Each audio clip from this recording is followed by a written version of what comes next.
Hey there guys, DJ Slope here from Slope's Game Room, but you already know that because you're on my channel. I just want to do a quick video here to help out one of the smaller channels in a way that, Larry Bundy helped me in my early days. I said about doing this at the beginning of the year, showing off someone that I really do respect. Now, the channel I have for you today is a channel called Jimmy Hapa Import Gaming for the Win. If you checked out my Seaman video, you would have seen him on there. He's also helped out on a few other videos as well. And for all of you people out there that are worried that I'm going to be doing a lot more of this thing, don't. Every 2 or 3 months or so I will do this with a different channel each time, but it'll always be a midweek video and you will always see my usual videos up at the weekend. But anyway, that's enough chit chatter from me. If you do like Jimmy Hapa Import Gaming for the Win, then I definitely do suggest you go and check him out. Easily one of my favourite YouTubers on YouTube and well worth a subscribe. So let's get on with it. Jimmy Hapa, over to you.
Tom Brokaw, born in 1940, a multiple award-winning American journalist, New York Times best-selling author of The Greatest Generation, and legendary anchorman of NBC's nightly news. He rose to national prominence in the 1980s and covered such major events in recent history as the Tiananmen Square massacre, the Space Shuttle Challenger disaster, and the fall of the Berlin Wall, where he was live on location as it commenced. He is a man who has made a big impression on the landscape of American broadcast journalism, and will surely go down in history as one of the nation's most respected television personalities. But what if I told you Tom Brokaw was also a hardcore gamer? And what if I also told you that he is a devoted fan of Capcom's Resident Evil series, so much so that he's developed somewhat of an obsession with it? And what if I told you he had a creepy old man crush on series heroine Jill Valentine? Wouldn't that be pretty awesome, in a weird way? Well, if you know anything about the news business in America, you know stuff like that never really happens. Like, ever. But in the magical fantasy land of Japan, it's a different story. Shido Suzuki, born in 1938, is a man that many older Japanese people would immediately recognize as a famous anchor for TBS. That's the Tokyo Broadcasting System, one of the biggest media networks in the world, which among many other programs, produced the worldwide cult hit Takeshi's Castle. He is also a well-known television personality in the island nation, frequently appearing as a guest on a slew of variety shows, and even hosting some of his own, including the once extremely popular Gochouju Hayaushi Quiz. Shido Suzuki may be as well known for his work in Japan in the area of broadcasting as Tom Brokaw is in the United States, but unlike Mr. Brokaw, Mr. Suzuki is indeed a hardcore gamer, one who has been hooked since at least the days of the Super Famicom, and is a complete fanboy when it comes to Capcom's Biohazard, aka Resident Evil games, which he has a healthy addiction of, and can more than hold his own in, despite his age. And yeah, he most likely has a creepy old man crush on Jill Valentine, but honestly, who can blame him? It's most likely because of his open love of gaming that he was asked to play a role in a little-known video game project in the year 2000. The TBS and Asmik Ace joint-produced Oh No for the Sony PlayStation. Where to start with this one? It's an awesome Japan-only, on-rails 3D running game made by Tycoon, a really obscure Japanese developer that I couldn't find much information about online. I tend to play a lot of strange games, from the homoerotic shooting glory of the Cho Aniki series, the pervy schoolgirl dating sim and shooting hybrid Galgun, to the wacky beat-em-up hijinks of the absurdly bizarre Pulirula. While Ono may not be quite as insane as those examples, I can say with ease that it certainly ranks up there.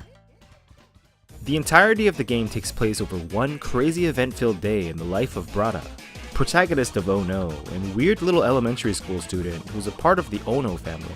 Ono being a common Japanese surname and obvious play on words in the game's title. To say that the Onos are simply dysfunctional is an understatement. They're downright bizarre and demented. And it's beautiful.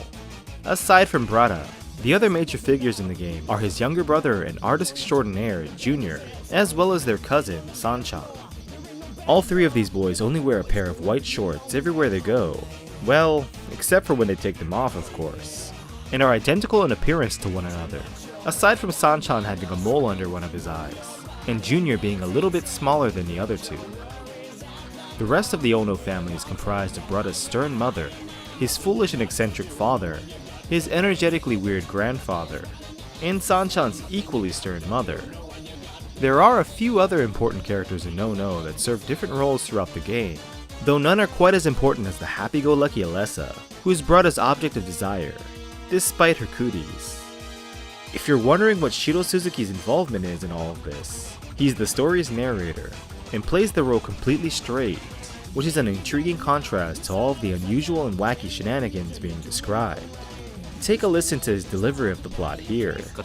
男っぷりはますますギンギンに冴えるばかり。もっと近くで見たい。触ってみたい。ちょっとだけならついでに。いや、失礼。Anyway, the main game mode of Ono is, well, Ono mode, which is made up of 3 separate campaigns, with only Brada's being available to play initially, named Ono mode, because of his last name. Confused yet? There are 10 stages in Brada's campaign, and the goal of each one is to reach the end of a set, linear path. The game's levels consist of a variety of interesting and memorable locales with some fun set pieces. To only mention a few, you'll traverse town streets, run through elementary schools, get chased down a highway by a fiery tanker truck, take a stroll on the beach to perv out to bikini-clad babes, enjoy some rides at a carnival, and spy on young lovers reaching third base in a moonlit park. How romantic. But just because there are parks in Ono, that doesn't mean that completing it will be a walk in the park. See? I could do my own bad puns too.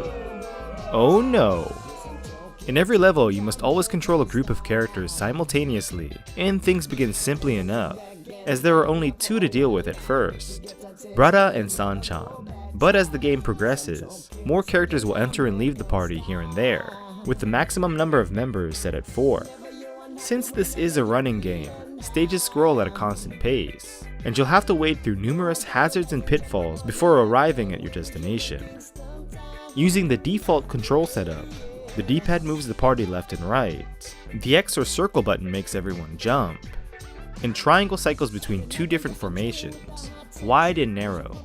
That's all. If any single member of your group is left behind somewhere off screen, it's game over. This includes falling into holes and being knocked away by a large object, like a car. In most cases, you can get anyone who's trailing behind to catch up to the group safely with some smooth maneuvering. But even so, you must be careful not to bump into too many people or roadblocks, as doing so will also reduce the party's HP, represented by a meter at the top left corner. Hamburgers are scattered all over each area that recover health, plus 1 HP for a normal burger, plus 2 for a deluxe. But there are also raw fish sandwiches everywhere that are apparently even grosser than they sound, since they'll reduce HP by 2 if picked up. Even if you manage to dodge all of the dangers along the path perfectly and never take a single hit, picking up burger items is necessary, as the HP meter is continually draining, and you know what happens when it hits 0. As you can see, While Oh No has a simple control scheme and setup, there are a lot of things to juggle with in order to succeed, and mastering jumping and formation shifting, as well as memorizing stage layouts, are an absolute must. Things can get difficult, and you'll probably be screaming "Oh no" quite a bit on your first playthrough. But thankfully, there are a few checkpoints you can activate in every stage that take away some of the frustration. The only penalties you receive when starting from a checkpoint are that HP starts at half and score is reset to 0, so with enough endurance, you'll be able to beat a stage even if your skills are a bit lacking. After nearly every running section, the gameplay changes up, not to a boss fight or anything, but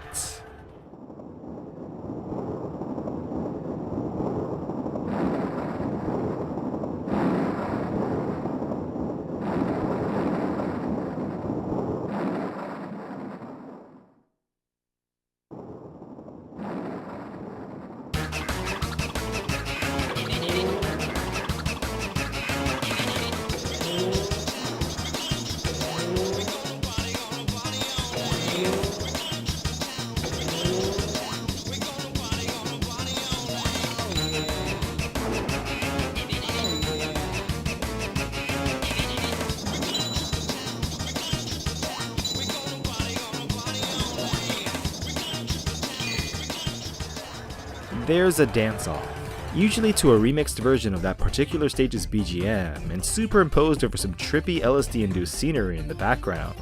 You'll need to play either one of two types, Renda de Dance and Hansha de Amole, both of which involve using the face buttons and D-pad as if it was a standard rhythm game.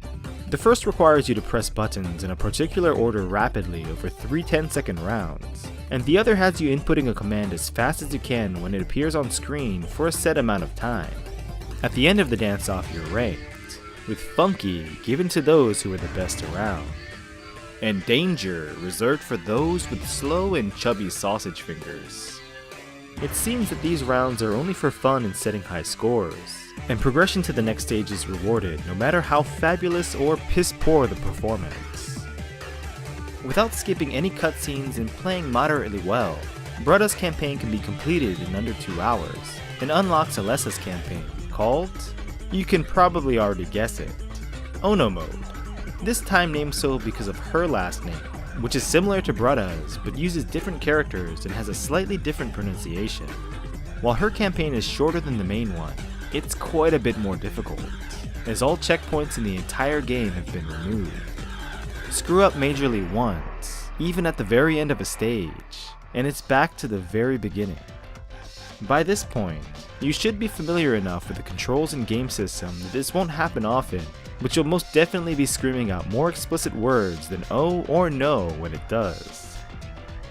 Tackling Alessa's story will unlock the final extra modes in Oh No, Crazy Mode and Omake Mode.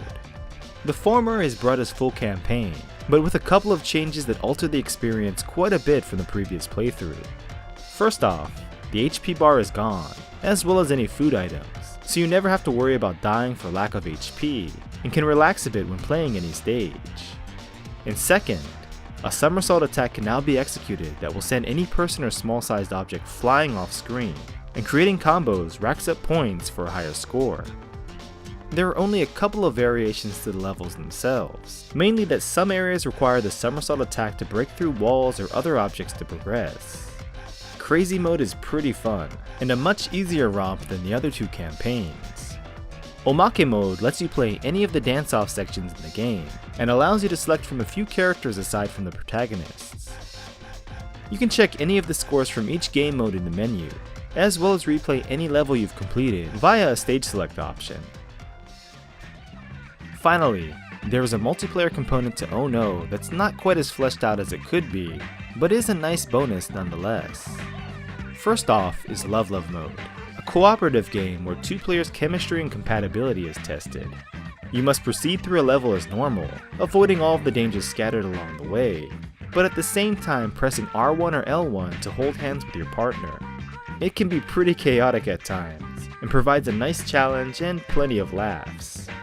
The other multiplayer mode is Funky Battle Mode, which pits you against a friend to see who can drain the other's hit points first while running through a stage.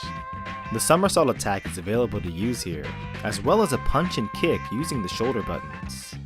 Both of these multiplayer modes have 2 selectable stages, and an interesting gameplay variation from single player is more freedom in movement, because you can run forward and backward in addition to left and right. If you're a friendless loser, which you know you are, and don't have anyone to play these game modes with, the Oh No game devs have your back, as you can play either with a CPU-controlled partner or rival. Another major thing I want to bring up about Oh No is its awesome soundtrack, which you've surely already picked up on since you've been listening to it for most of this video. It's a good mix of musical genres like rock, reggae, punk, hip-hop, and hell, even samba. I listen to a lot of video game music, so I totally mean it when I say that Oh No has some of the catchiest and most memorable music I've heard in a game, and even beyond. The game's graphics and art design are also fantastic, and as you may have noticed already, the flat 2D characters mixed with 3D backgrounds are quite similar to another PS1 title, Parappa the Rapper. The world and characters of Oh No could have been a perfect fit for an animated television short on TBS, but unfortunately that never happened. The box art and instruction manual design are really well done and interesting too, and a special poster featuring hundreds of goofy-faced bratas is included as a bonus. On the reverse side are the track names and lyrics to each of the songs in the game, all in their English glory. Despite its creativity, solid gameplay, and weird charm, Oh No has pretty much been forgotten by the gaming community, as there's barely any information or talk about it online, even when searching in Japanese. Who knows if it was really even noticed by much of anyone in the first place. But either way, the lack of love given to this title is a damn shame. It can be pretty hard to find, but probably due to its obscurity, it's cheap. Really cheap. Much unlike another Japan-only PlayStation 1 running game that has shot up in price over the years and attained cult status, Pepsi Man. In my opinion, between the two, Oh No is definitely the better game. And if you're a fan of the PS1, imports, or just like to collect weird games, you need to pick this one up. This is a redo of episode 18 of Import Gaming for the Win that I uploaded all the way back in 2014.